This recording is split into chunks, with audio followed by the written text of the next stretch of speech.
Well, you're right guys, just popped up a leaf and ground plot, primarily to pick up my, you can see them down there somewhere, I don't know, my fork and spade. I'm doing Blossom a little favour, she wants me to split her snowdrops for her. But I haven't been up for a couple of days, I haven't been up since, I can't remember, it's got to be Wednesday last week and it's now Monday. Busy. Friday was getting ready for the plant sale, Saturday was a plant sale, Sunday was Malvern, and well, I'll just have a quick walk around. What I'm going to do is have a look around, see what needs doing and plan the rest of the week out really, because I've got a fair bit to do at home as well. So it doesn't look too bad here at the moment. So let's have a quick look around and see what's what, eh?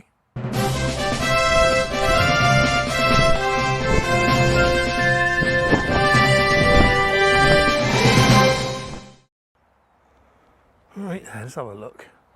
Herbs are doing well. Golden feverfew, coriander growing like mad down there. I don't like coriander, that's the problem. Yeah, anyway. This is always going to be a bad bed, this one. Well, this is the front of the bed actually, but this is the one I never used the cardboard for the proper no-dig lark. So yeah, poached eggplants going like mad, even self-seeded everywhere, look. Onions and shallots over there. Are they shallots? Yeah, shallots. Blueberries around the outside. Taters in buckets doing well everywhere. And the boots are flowering. Right, here's one for you then. I want some advice. Right, this is cabbage rigoletto. Bought from Simply Seeds. And it doesn't say in their brochure, catalogue, whatever you want to call it, if it is F1 or open pollinated. But you go on other websites and it always says F1. So I don't know if I want to save the seed from that or not. What do you reckon, guys? Have you ever saved rigoletto cabbage seeds before? Let me know in the comments, guys, because I'm not sure what to do really. I'll tell you what I will do is take the netting off in a minute, because they're breaking their necks in there. Like I say, spuds and buckets doing okay. Lettuce is doing okay. A little bit of weeding to do in there. That's that blooming rose bay willow herb again. It's horrible stuff. Horrible. Bed ready to go there. This is going to be squashes or courgette type things. Yeah, I think that's spring cabbage. Is it cabbage? Yeah, whatever. Peas are doing very well. Yeah, I like that. Yeah, and they're interplanted with other little things in there. I think there's some parsnips in there somewhere. Yeah. No idea what's in that bucket. That was left from last year. So I might have to tip that one out and have a look. Leeks doing well. I just put some odd brassicas in amongst there, but the pigeons have had them. And this is where the bed where I put the strokes down and planted the broccoli through it, and it's all been eaten with slugs. Slug trails everywhere, so that didn't blooming work, did it? Another spare bed there. Down to the pond, Digwell Lake. Tadpole's still in there. Tell you what, guys, I'm going to take you off this stand because I can't see what I'm doing. Yeah, tadpole's still there, and they're still on well, I can't see any. There's no little froglets yet, and other people have got loads of froglets. But be careful where you got to step now, isn't it? They're moving around in there. You can just see them. I can see them anyway. Rhubarb. The wild area is getting wild. I'm going to have to cut the grass a little bit to get some more wildflower seeds in. Black currants are looking good. Climbing frames ready to go. Yeah, I've got loads to go in there. So I've got a bit of weeding. I've got nasturtiums popping up in there, look. I've got some weeding to do. Make a note to myself. And I've got 5 cucumbers ready to go in straight away. I've bought some climbing peas. Now I wasn't going to, but when I looked at what I had with the courgettes and the squashes, I thought it's going to be a little bit empty. So I bought some climbing peas. The runner bean frame's ready. Main crop potatoes in there are growing all right. So I've got to clear that area, get that ready. I don't know what I'm going to do with this stroke, so I don't know if I'm going to trust it in future, you know. Anyway, broad beans doing all right. Put some nasturtiums in there. Oh, they're still there, yeah. Nasturtiums down there somewhere. Yeah, more blueberries. Yeah. Sprouts. Somebody else just turned up. Garlic. Wild cosmos there as well. Some rose bay willow herb there. Look, I hate this stuff. Tomato bed's ready. Right, that's what I got to do as well. 1, 2, 3, 4, 5. 1, 2, 3, 4, 5, 6, 7. I lost count again. 2, 4, 6, 7, 8, 9, 10, 11.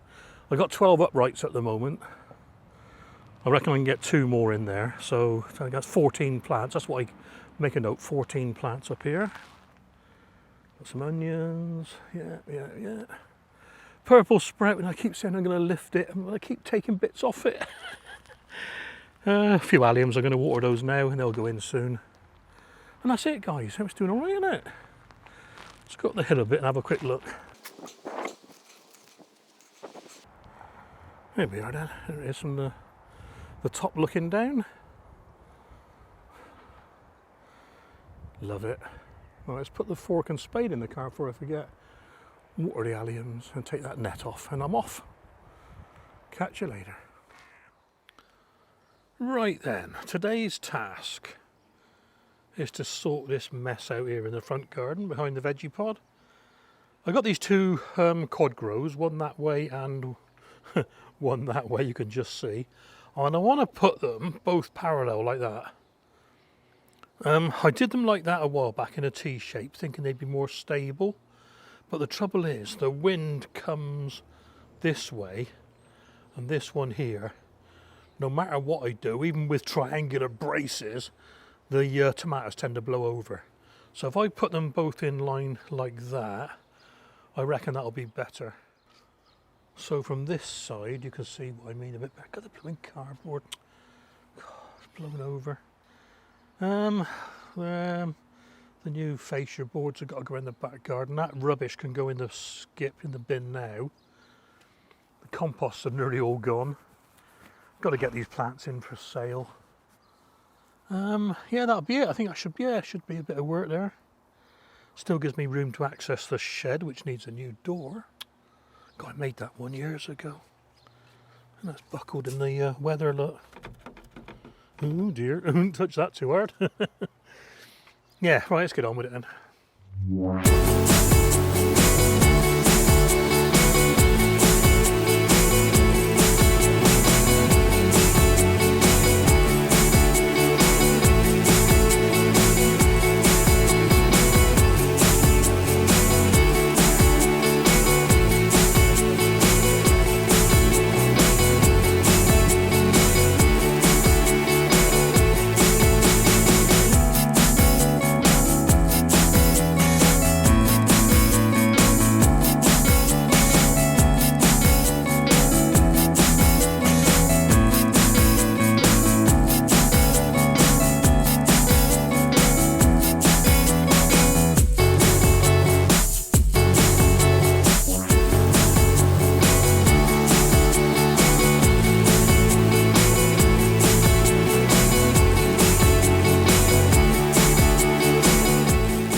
Well, that didn't take too long.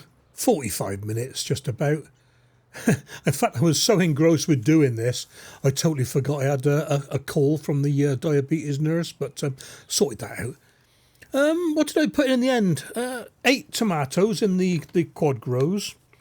No particular order. We got the Marbon, White Lotus, Black Moon, Captain Lucky, Sharami, Golden Accordion, Meccano, and Pink Boar. I think I got them all.